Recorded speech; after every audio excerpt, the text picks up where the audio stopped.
আপনি কি বারবার স্বপ্ন পূরণে ব্যর্থ হচ্ছেন?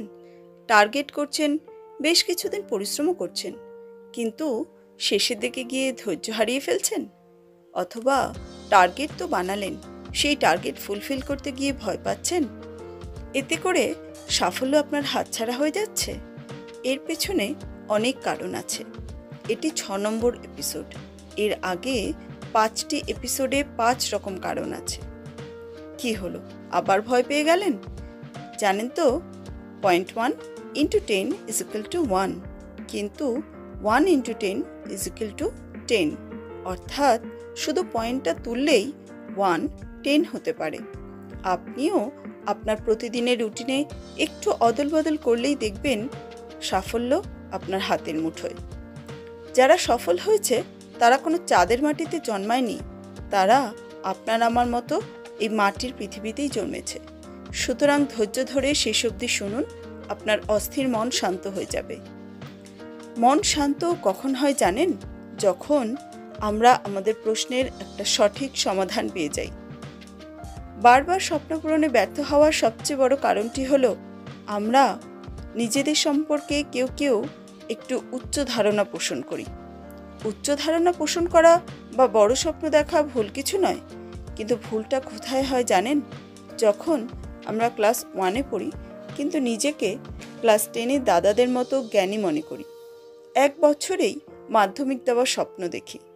1 আর 10-এর মাঝে যে 9টা বছর আছে, আমরা সেটা অস্বীকার করতে চাই।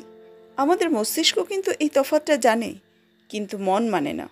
ফলে মন আর মস্তিষ্কের মধ্যে দ্বন্দ্ব শুরু হয়, আর আমরা হয়ে যাই টোটাল কনফিউজ। এইভাবে কি সফল হওয়া যায়? ব্যাপারটা একটু খুলে বলি। ধরুন, আপনি ঠিক করলেন কলকাতা থেকে দিল্লি সাইকেল চালিয়ে যাবেন। এটা আপনি টার্গেট বানালেন এবং স্বপ্ন পূরণের উদ্দেশ্যে লেগে পড়লেন। অথচ আপনি জীবনে 5 কিলোমিটারের বেশি সাইকেল কখনো এক নাগাড়ে চালাননি। কলকাতা থেকে দিল্লির দূরত্ব 1468 কিলোমিটার। মাঝে কোন কোন রাজ্য পড়বে তাদের রোড ম্যাপও সঙ্গে নেননি। প্রয়োজনীয় ওষুধ, অন্যান্য দ্রব্য যেমন মোবাইল চার্জার, শুকনো খাবার, জল, টুপি, প্রয়োজনে খরচ করার মতো অর্থ কিছুই আপনি নেননি। আপনার কি মনে হয় এক্ষেত্রে স্বপ্ন পূরণ করা এতটাই সহজ হবে? 98% ক্ষেত্রেই কিন্তু আপনি শেষ পর্যন্ত পৌঁছতে পারবেন না। তার চেয়ে যদি আপনি ছোট ছোট লক্ষ্য বানাতেন, সেগুলো পূরণ করতেন, অভিজ্ঞতা সঞ্চয় করতেন এবং তারপর বড় লক্ষ্য বানাতেন, তাহলে কিন্তু 98% চান্সই থাকতো আপনার জেতার। আশা করি আপনি এবার কোথায় ভুল হচ্ছে সেটা একটু একটু বুঝতে পারছেন। ক্লাস 1 থেকে 10-এ উঠতে হলে একটা একটা করে সিঁড়ি পেরোতে হয়। একসাথে 9টা সিঁড়ি কখনো পেরোনো যায় না। একটা ছোট্ট গল্প বলি। এক মহিলা তার 2টো ছোট্ট বাচ্চাকে সামলাতে সামলাতে এবং ঘরের সমস্ত কাজ করতে গিয়ে অসুস্থ হয়ে পড়েছিলেন।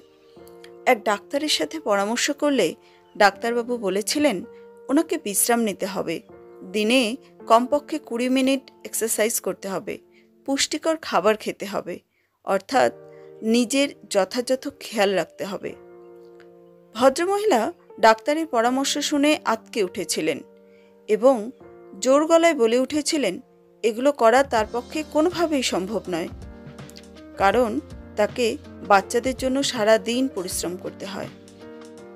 একথা শুনে ডাক্তারবাবু বলেছিলেন তাহলে দিনে অন্তত 2 মিনিট এক্সারসাইজ করুন এবং 2টো সিজনাল ফল খান।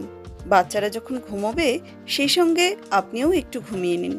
প্রতিদিন রাতে পরের দিনের জন্য বাচ্চারা সারাদিন কখন কি খাবে, কখন ঘুমোবে তার একটা সম্ভাব্য রুটিন বানিয়ে নিন। তাতে তার বাচ্চাদের কাজগুলো সহজ হবে, ফলে বাচ্চারা ভালো থাকবে। এই কথায় মহিলা খুশি মনে সম্মত হয়ে বাড়ি চলে গিয়েছিলেন। এর 6 মাস পরে মহিলা এসে ডাক্তারবাবুকে জানান তিনি এখন খুব ভালো আছেন, তার স্বাস্থ্যের কোনো সমস্যা নেই। তিনি এখন দিনে 20 থেকে 25 মিনিট এক্সারসাইজ করেন, পুষ্টিকর খাবারও খান এবং প্রয়োজন মতো বিশ্রামও করেন। বাচ্চারাও খুব ভালো আছে। এগুলো তার পক্ষে সম্ভব হয়েছে কি করে জানেন?